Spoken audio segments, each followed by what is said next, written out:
fulfillment of infinite destiny. But its destiny is not the destiny of the psychic monad, which may be regarded as the governor of that body.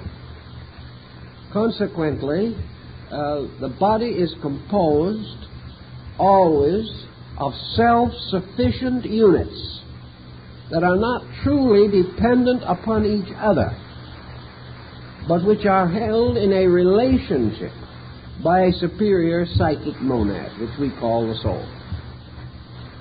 The soul, by so uniting these monads, attains a new unity for itself. But in so doing, it does not injure or in any way detract from the totality of the parts which are used to make up its structure.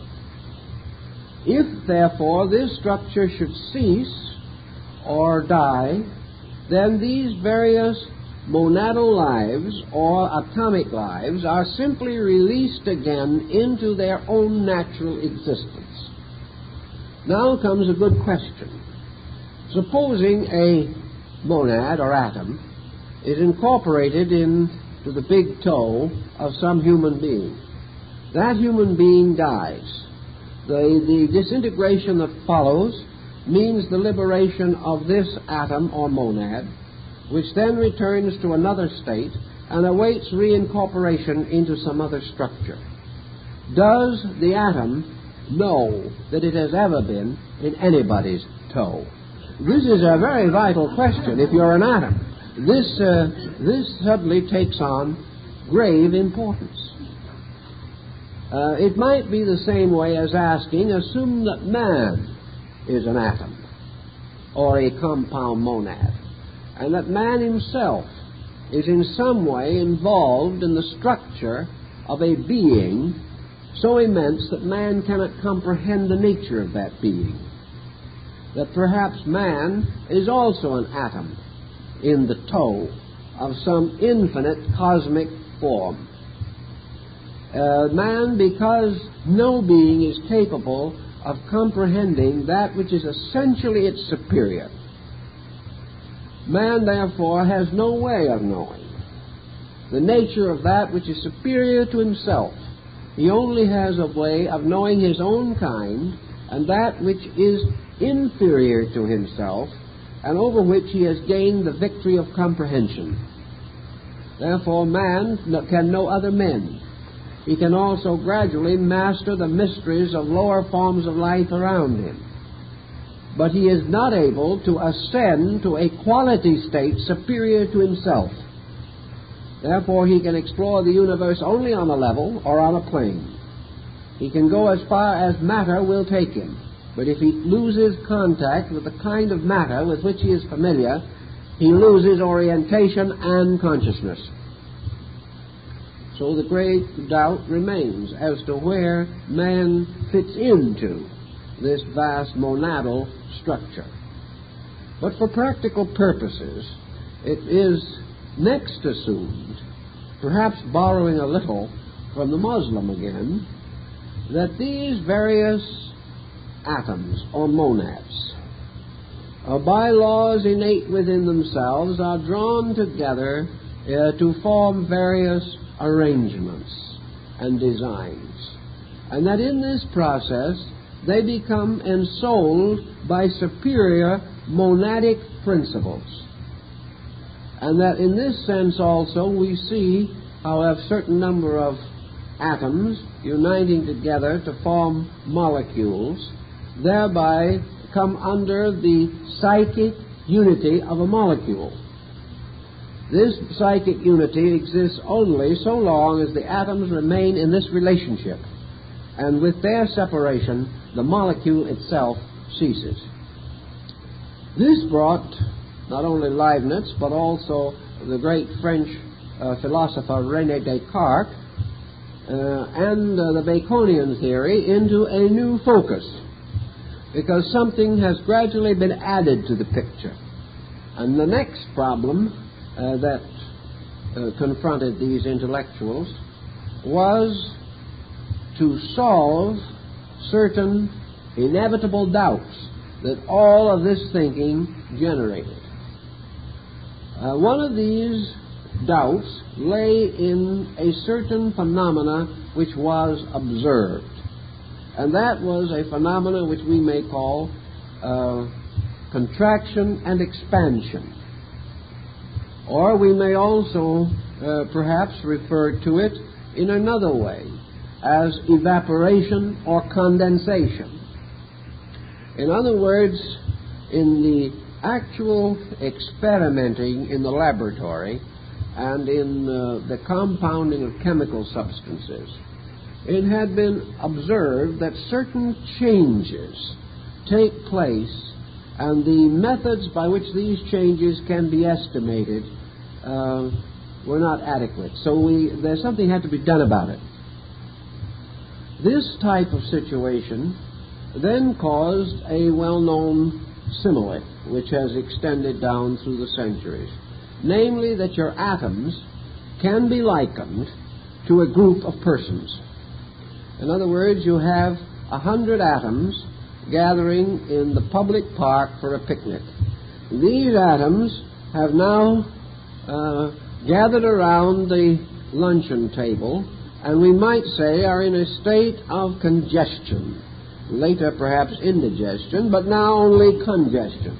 This group of 100 has gradually come together as tightly as it could, forming an ever smaller group. As soon as lunch is over, an expansive process goes into action. These people begin to separate and to perhaps take on various activities. They decide they'll play games, or they will take walks along the countryside, and your unit enlarges, becoming less dense as it enlarges. Somewhere along the line also, 2 or 3 families composing this unit decide to go home. So they walk right out of the compound entirely, and we even now use the same slang phrase that was used 300 years ago for the atom. We say these people evaporate. They disappear. Now, after they had been gone for a while, 2 or 3 other families that were late in getting an invitation to the picnic, or got lost trying to find it, move in, producing what we may call the opposite of evaporation, and that is precipitation. Someone new comes into the compound, and this compound is in a constant state, therefore, of motion. Now, we know in the study of the problem that this motion exists, that in motion and in nature, these expansive and contractive processes do go on. And the medieval and early modern atomists decided that it was easier to assume that these atoms could separate and come together than it was to assume that some kind of a glutinous mass, which had no separate unit parts, could expand and contract. This meant that the selection for the expansion and contraction theory was the atom rather than the continuum, because the continuum represented a substance which would have to expand and contract within the continually interfering boundaries of itself, whereas the atom could expand and contract in a vacuum or in space, or in any substance less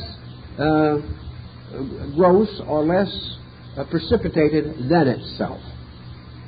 This then caused also a very pleasant and interesting by-thought to come in, and that was that the expansion and contraction of these atoms, like the story of the picnickers, also implied another element present, namely air. If the picnicker left his group, he was, so to say, displaced. Something took his place. When one person left the group, he did not leave vacuum behind him. Not even the vacuum is left by his own body. His own displacement was immediately filled.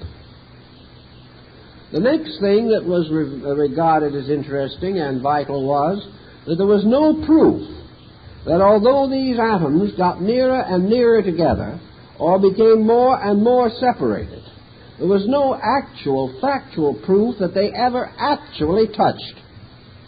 Now, the ancients thought that they did. The ancients thought that they hooked into each other in some cases, or that by certain kinds of gravitational pull they were drawn together, or that by a peculiar qualitative likeness they had a psychic attraction for each other and moved together. But then came the later question, is this necessary? Are we dealing with any substance sufficiently dense that we can demonstrate beyond doubt that there is no space between its atoms? And the 17th century philosopher-scientists, still working entirely by their own inductive procedures, came to the conclusion that although substances appeared to be solid, that there was no proof that every substance was not largely space, just as the human body is largely water, and that the atoms, so-called, making solid substances, really are only relatively nearer or further from each other. That if they are relatively a little nearer, the invisible becomes visible. If they are relatively a little further apart, the visible becomes invisible. The boundary line in this pattern of coordination is so abstract that we can only say that a certain degree of pattern we can see, and a certain degree of pattern we cannot see. Also, the question then naturally comes up as to the relationship between the space occupied by atom and the actual displacement by atom. And it is assumed that the atoms in a pattern occupy a space much greater than their displacement, and therefore that they exist within an area or an environment which permeates between them, extends around them, and so to say forms their most immediate and intimate relationship. Now, if you have a group of such atoms, and each atom is, as Leibniz insists, alive, that there is a root core of spirit energy in every atom, you bring these atoms into compound. You bring them nearer and nearer together. You form out of them, for instance, a hollow sphere, or something similar to that, or perhaps a solid sphere. But this solid sphere is only relatively solid. It is solid in the sense that it has become visible, tangible, cognizable by us, but actually no two of its atomic particles actually touch. But if they are near enough to give the impression of a solid, then comes the question, what is the effect of the life principle in each of these monads upon this solid? Does this life principle result in a kind of induction? Is there an energy field set up by magnetic chemistry involving this new unit of atomic organization? Does this fact that these forms are alive, even though they are infinitely minute, cause the compound to experience some kind of animation also?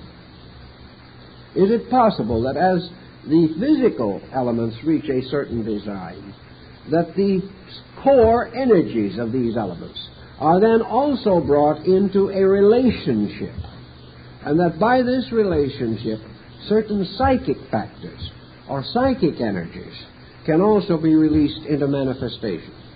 Leibniz thought they could. Most of the philosophers of that period more or less suspected that what we call the soul is really this interplay of psychic polarities of atoms. This was accepted rather early by the materialists, and it is still more or less accepted on the level of materialistic sciences. The soul is still a byproduct. It is still something which originates in the chemistry of the body, yet is superior to this chemistry in rational and emotional potential, but cannot survive the dissolution of this chemistry by death. So that the soul does represent a kind of higher energy released from matter. Leibniz took the form, rather, of the reverse, namely that the monad, or the atom, in its physical sense, was released from its own spiritual root, or spiritual source. Going back again for a few moments, then, to Leibniz, because we want to clear 2 or 3 other points in connection with his thinking, we have a mystical atomism gradually developing. We have now the concept that deity is atomic, that there is a sovereign archetypal atomic entity which is called the Absolute, that this Absolute is the perfect, all-powerful atom, that this might also be regarded as the ancestral atom, the atom from which atoms come. There is some question as to how Leibniz attempted to solve this point. He rather assumed, I think, the existence of an absolute, and that this absolute, by its own absoluteness, could not be subjected to any further investigation or analysis, that it represented an existing, totally continuing, always enduring totality, and that it was a compound or universal atom, the monad, the great monad. That this monad was essentially a spiritual being or a spiritual thing, but that in its totality it was inwardly spiritual, outwardly physical, and between these polarities, psychical. So that this monad contained a center, a radius, and a circumference. And for practical purposes, the center was spiritual, the radius was psychic, and the circumference was physical. Thus, all things that would exist in plane or condition exist in the monad. This monad, being absolute, might be considered the universal structure, or it may be considered the pattern for all lesser structures.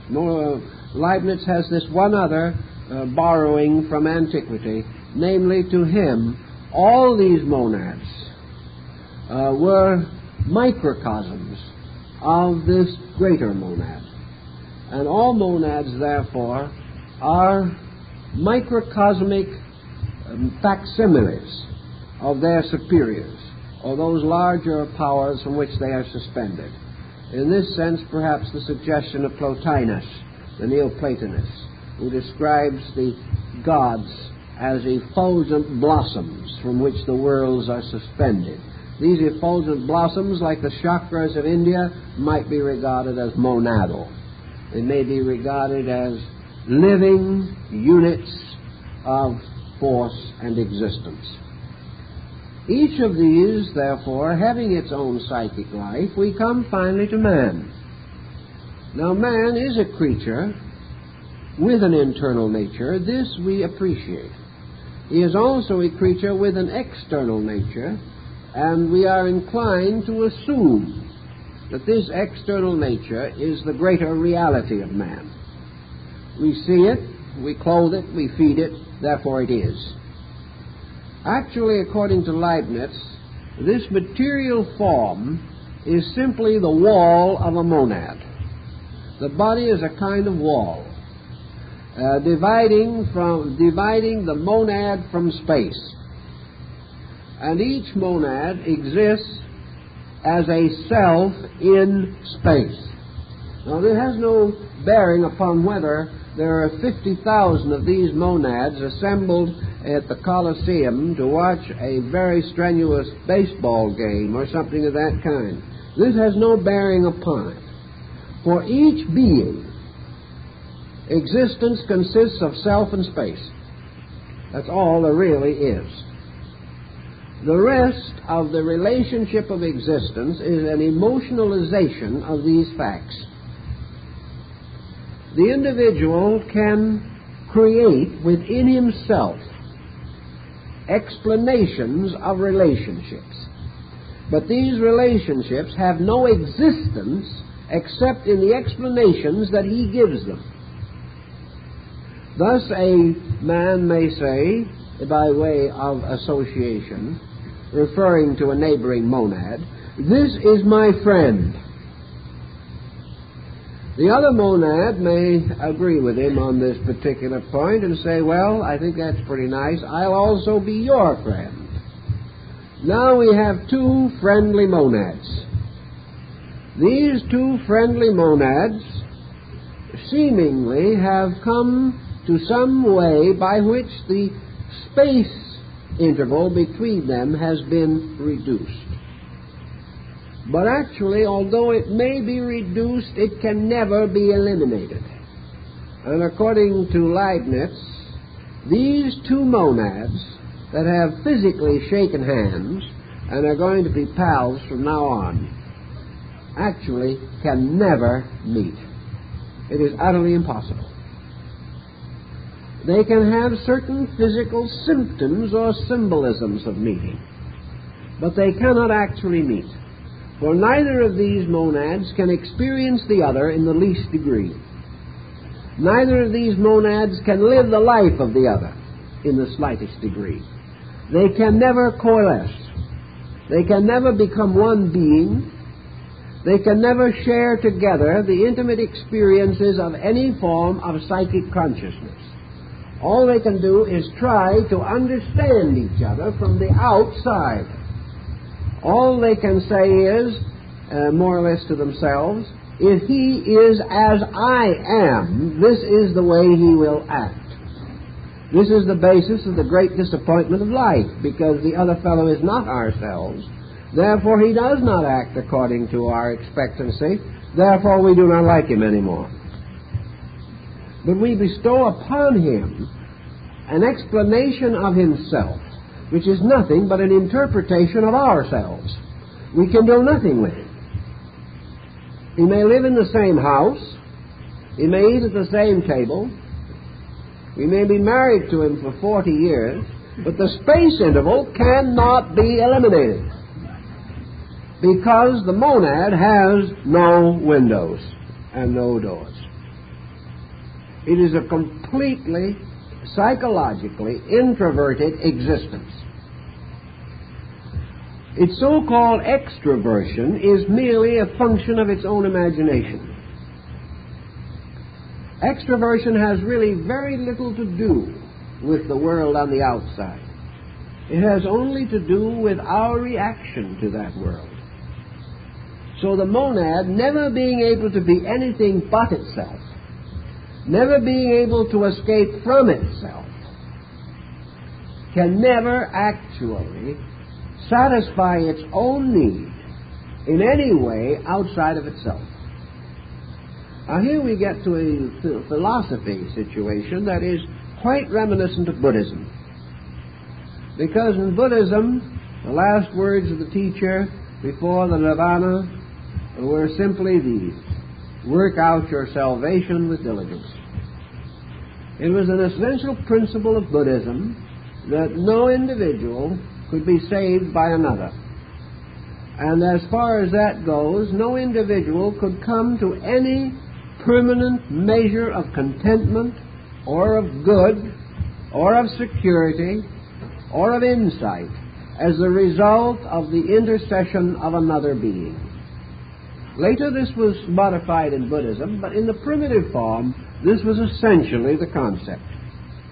So now we have Leibniz working with the isolated, bottled monad, capsulated within its own existence.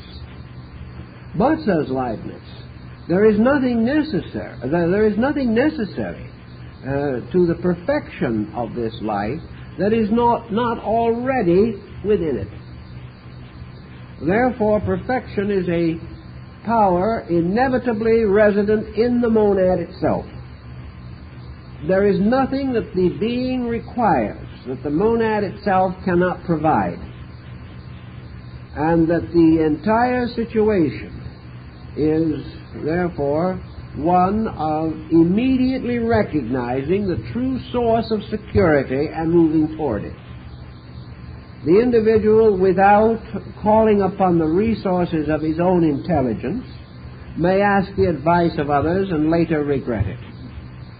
Whereas, had he realized that he possessed the basic intelligence, he would have known that he could develop the quality by which he could solve his own problem.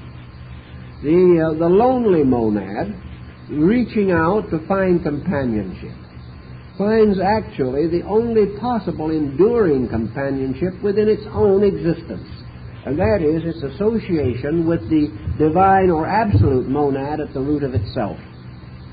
Thus, all exterior things are but symbols, and according to Leibniz, have values only because of our own interpretation. If the interpretive mind of man suddenly lost all of its glamorizing processes and simply faced fact, the world would turn into a pale gray haze. Nothing would continue to have any significance or importance whatsoever. But this is not the way man functions. Therefore, under the condition of his existing consciousness, he has to divide. He therefore has to have a world in being and a world in seeming. And this then goes back to your very early philosophical doctrines of Parmenides. The world of being is the world of the monad. The world of seeming is the world by means of which, by his conduct, man denies the totality of his own being and seeks outside of himself for the fulfillment of life. Thus you can understand how the concept of the atom or the concept of the monad began to affect the philosophical thinking of man, how it began to affect his belief in immortality, how it affected his moral and ethical life. And we can go back to Leibniz, because Leibniz now also has for our consideration the moral atom. Actually, good is one of the natural attributes of the atom. The atom is by nature good, by nature dedicated to the fulfillment of the divine pattern which is locked within itself. The monad unfolds as the human body unfolds. As the original covering of the primordial cell expands through cell fission in the human body, it finally becomes the epidermis. And the skin with which we observe the body to be covered is nothing more or less than the gradual enlarging, increasing, and expanding of the original wall of the first cell from which this being was created. So that the monad, though it may expand, the walls of it never break. Division takes place within it, as Pythagoras says, but itself it is not divided. So the monad is always a symbol of unity, which is not broken up or lost by the multiplication of parts, leading in their turn to the increase of size, body, or volume. This suggests a good many different points, but we're getting now gradually to one that has to have the greatest primary interest to us because of the situations that have developed. We began way back with the Greeks by thinking only of monad and vacuum, or atom and vacuum. We gradually came down through various levels of thinking in which the atom is merely a speck of this or a speck of that, or is the unit stone from which compounds are fashioned, regarded as stone, as sand, as matter, as substance, as material. And it came to be assumed that all physical things were composed of physical substances. But now Leibniz gives us the next interesting clue. And while he did not possess the formulas, he did possess a measure of the insight, which was to affect the study of atomism in more recent times.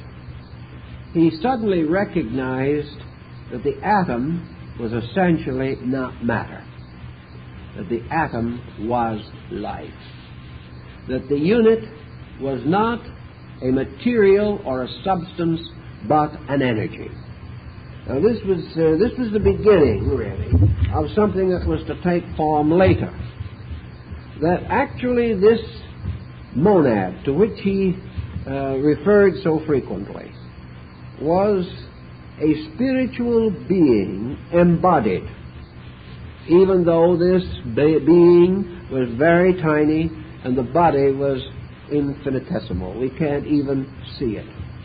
Still, this unit monad was primarily life. And in this life, it was primarily linked to absolute life. Now, this requires only one more step to continue this process of chain reaction.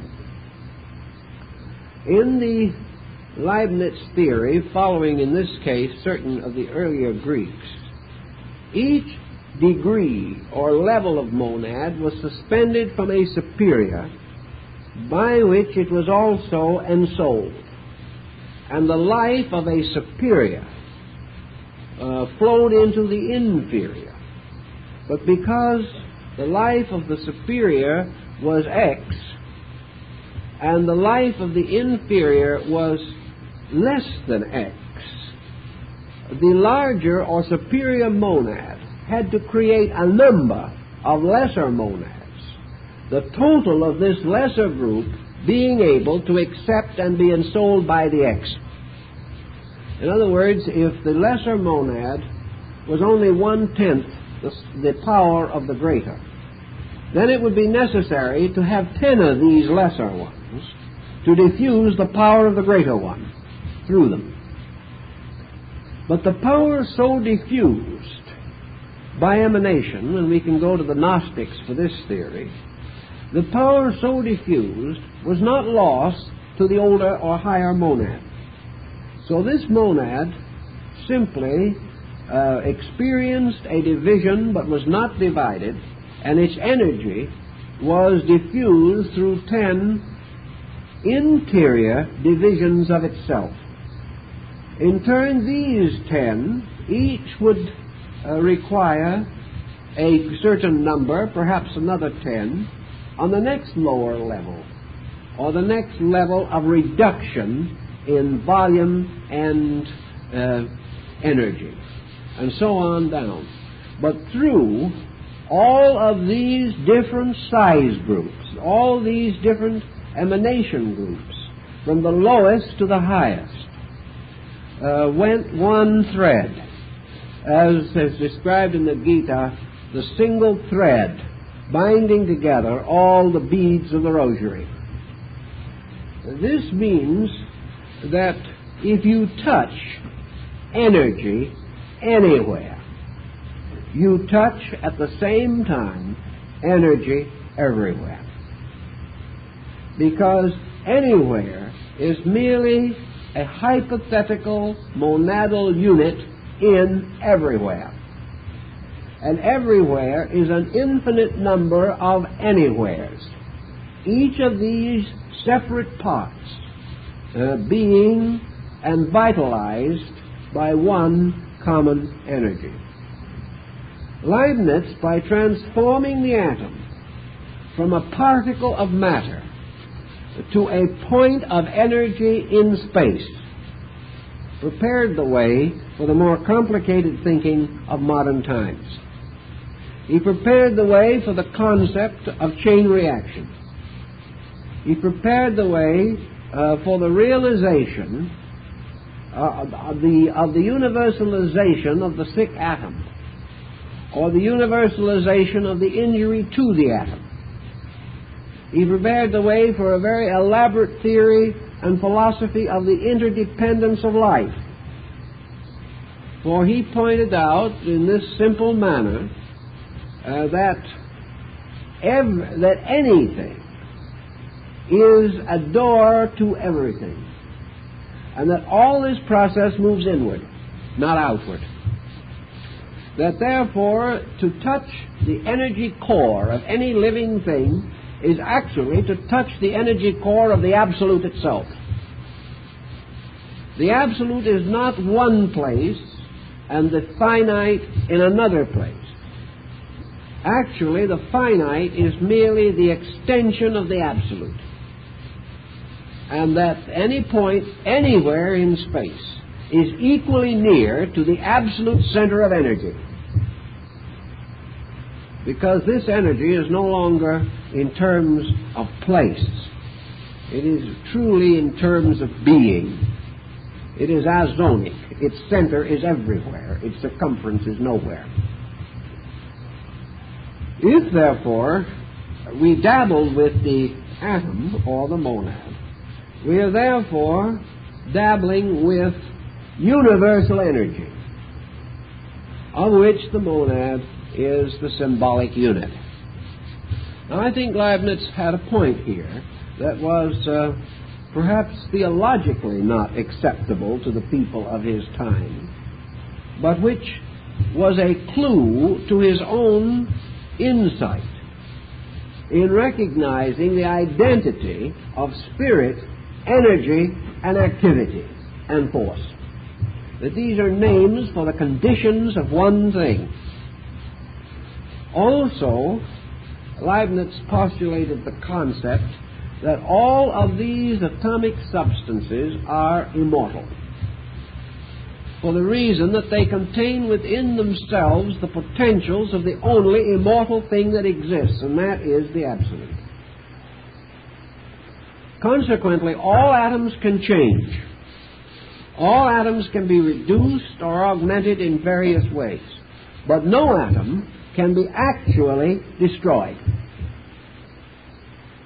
Consequently, the only possible implication from this, in terms of our own theories concerning the splitting of the atom and the apparent complete disintegration of the atom, we are forced to assume, if Leibniz is right, that what we call this disintegrative process is merely the abrupt motion of the pattern of an atom from one level to another.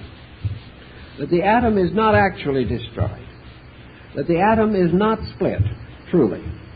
But that in order to achieve the effect, it is necessary for the atom to move through an energy barrier, just as a plane going through the sound barrier causes an abrupt explosion. So an atom, by being transformed so that it is forced to abruptly move through a barrier between two kinds of atoms, apparently in this process has to go through a quality barrier. And in passing through this quality barrier, there is a tremendous and instantaneous change in its own construction. And this change in its own construction is accompanied by a violent physical symptom. Now, this violent physical symptom, having occurred to an atom and having resulted in a certain vibratory change, it is quite conceivable that this change now affects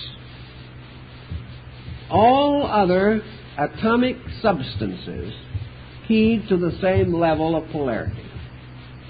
Therefore, that in a mysterious way, all of the atoms of a certain kind are moved, agitated, or disturbed because they have one core.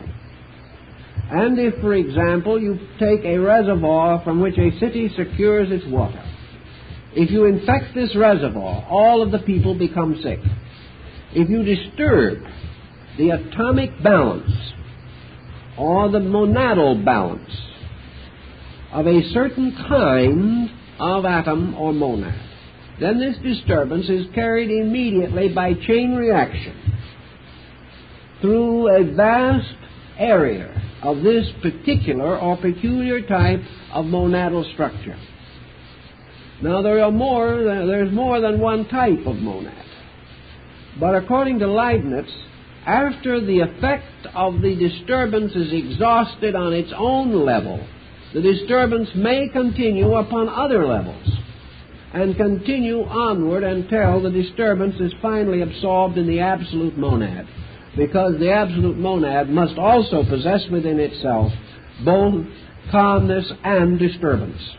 And no change can occur in the monad unless this change is archetypally present in the absolute atom.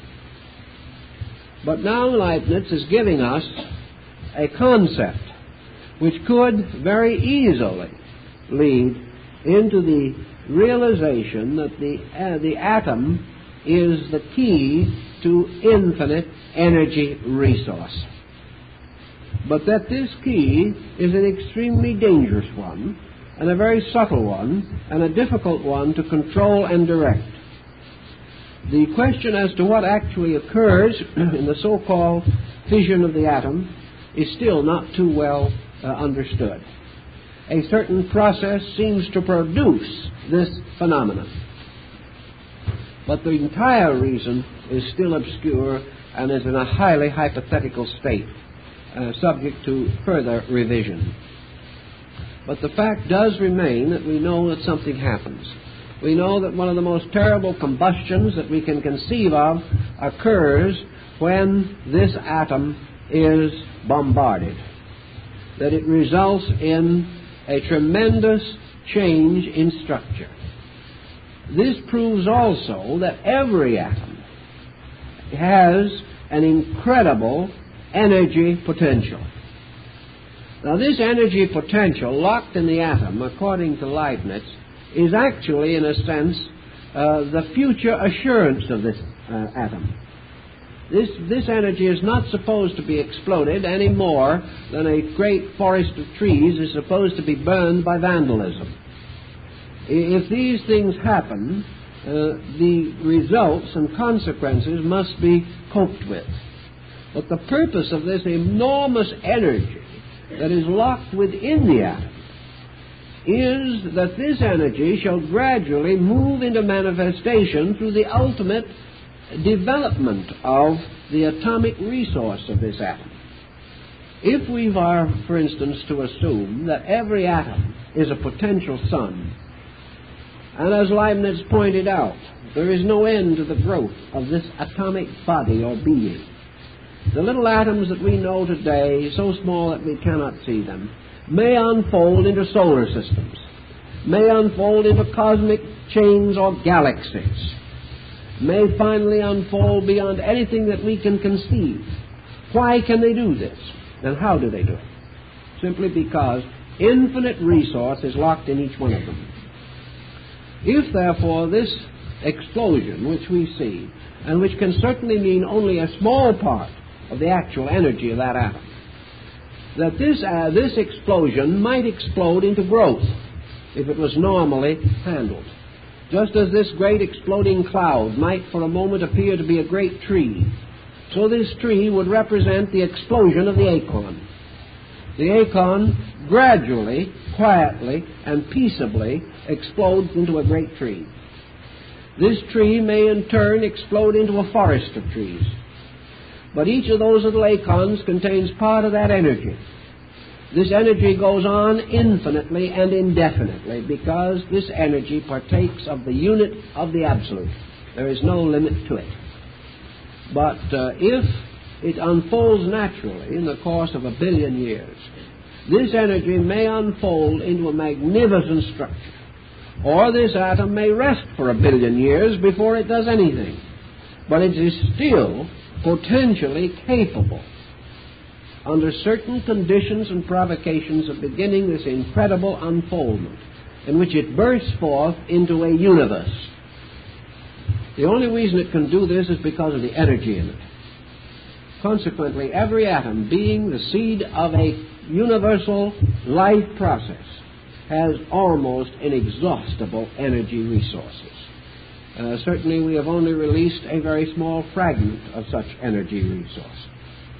But now, instead of a particle that was just a little bit of sand in the hands of a fashioner of things, we have the gradual dawning of the modern concept that the atom is actually a tremendous, vibrant polarity of infinite potential life, and that therefore matter, men, stars, and the universe are all forms of life rather than forms of matter, and that what we call matter is only our name for a kind of life, the activity of which is not sufficient for us to recognize it as life, that there is no such thing as matter, that all matter finally disappears in the monadal unit, and that this unit is primarily cosmic life, therefore susceptible